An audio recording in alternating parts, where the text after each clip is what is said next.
Konnichiwa, selamat datang kembali di channel Tip Tap Japan.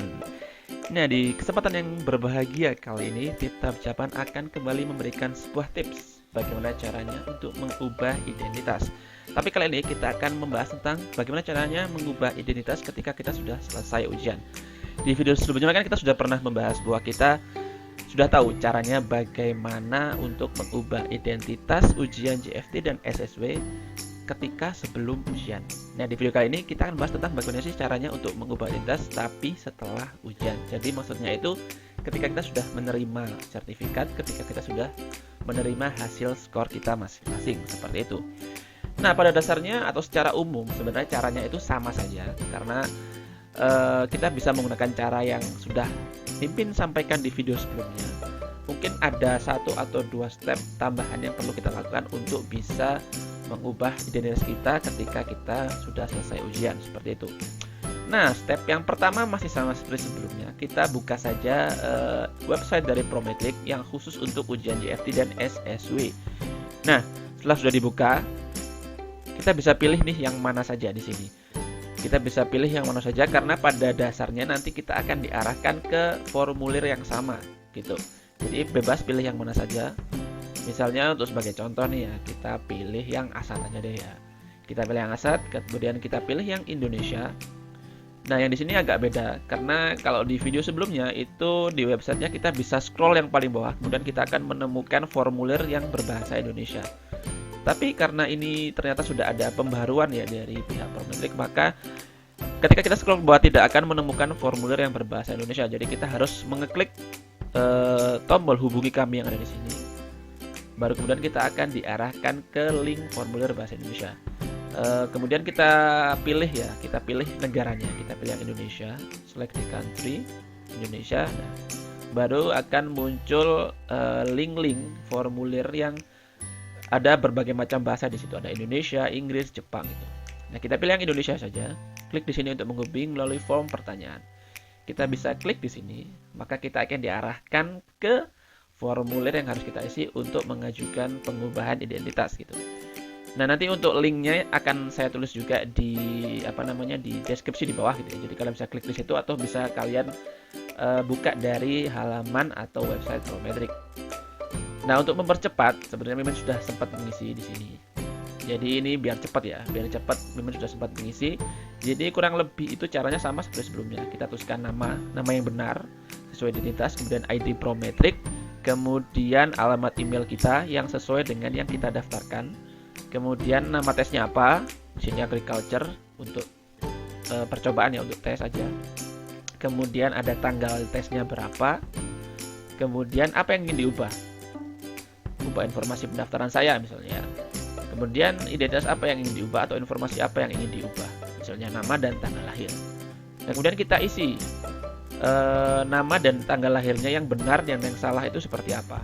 Jadi pertama kita tulis nama yang salah. Jadi ditulis di sini nama sebelumnya. Misalnya R1 kurang N. Tapi nama yang benar ada N-nya seperti ini. Kemudian tanggal lahirnya yang salah atau tanggal lahir sebelumnya, misalnya 8 Mei 1999.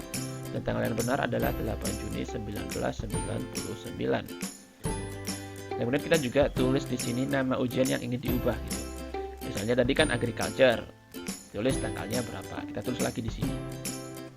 Nah, setelah itu kita bisa langsung saja centang di tombol saya setuju ini. Saya setuju untuk menggunakan informasi pribadi. Kemudian kita bisa klik submit di sini. Nah, jika di video sebelumnya di cara untuk mengajukan perubahan identitas yang salah sebelum ujian, setelah kita klik submit di sini, maka kita akan tinggal menunggu saja, tinggal menunggu apakah pengajuan nama kita ini di ACC atau diterima oleh panitia atau Prometric gitu. Nah, apabila kita sudah klik submit di sini, apabila kita ini mengajukan perubahan identitas setelah selesai ujian, maka kita akan menerima email dari Prometric. Jadi pertama itu emailnya seperti ini.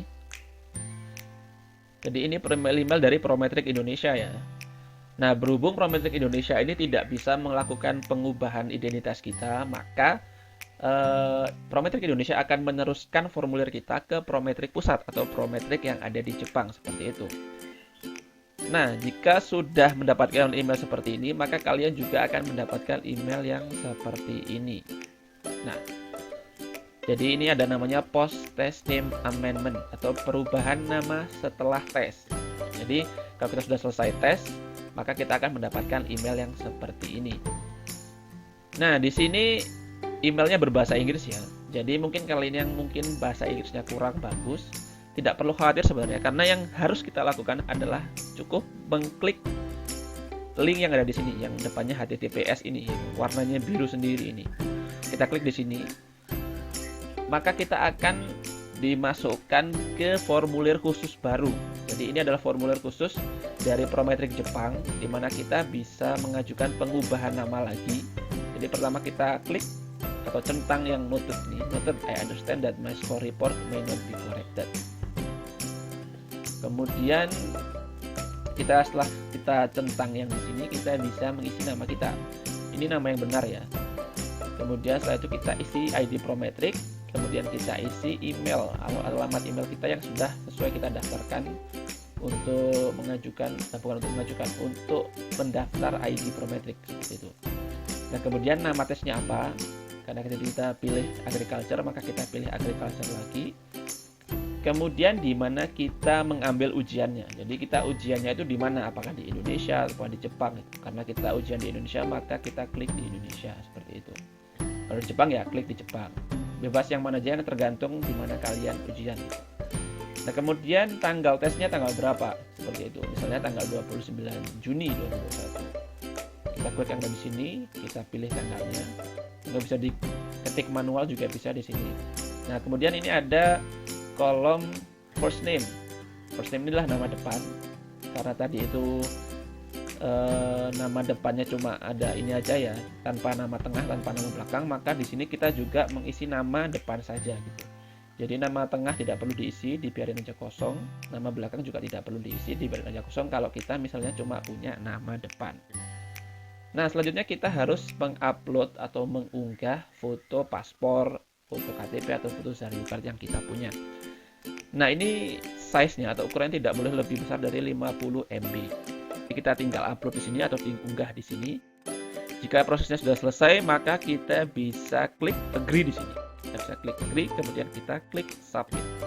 Selesai sudah.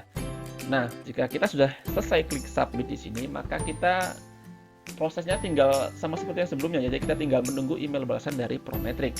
Jadi email balasannya itu bisa berupa bahwa nama atau identitas kita itu sudah diubah, atau email balasan berupa bahwa masih ada revisi yang perlu kita lakukan untuk bisa mengajukan perubahan identitas seperti itu.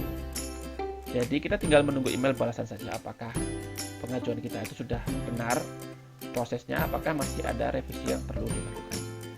Jadi seperti itu saja, masih hampir sama seperti sebelumnya, tetap simple, nggak terlalu bertele-tele ya. Cuma memang ada dua step tambahan yang perlu kita lakukan supaya kita bisa mengajukan pengubahan nama setelah kita selesai ujian. Jadi kalau sebelum ujian kan cuma tinggal ngisi satu formulir aja. Tapi kalau misalnya kita mengubah nama setelah selesai ujian, maka kita perlu mengisi dua formulir. Plus kita juga harus mengupload atau mengunggah foto kartu identitas kita seperti itu.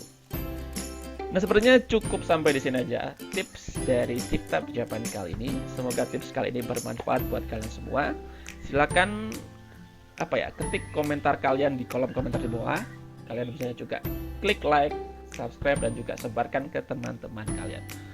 Oh ya, kalau misalnya kalian punya ide, punya usulan tentang video tips apa yang misalnya pengen kalian ketahui gitu ya, nanti mungkin TipTap Japan akan mempertimbangkan ide-ide kalian. Jadi kalian ketik aja di kolom komentar di bawah, atau bisa juga kalian message Mimin di Instagram, di Facebook, maupun di WA atau di WhatsApp.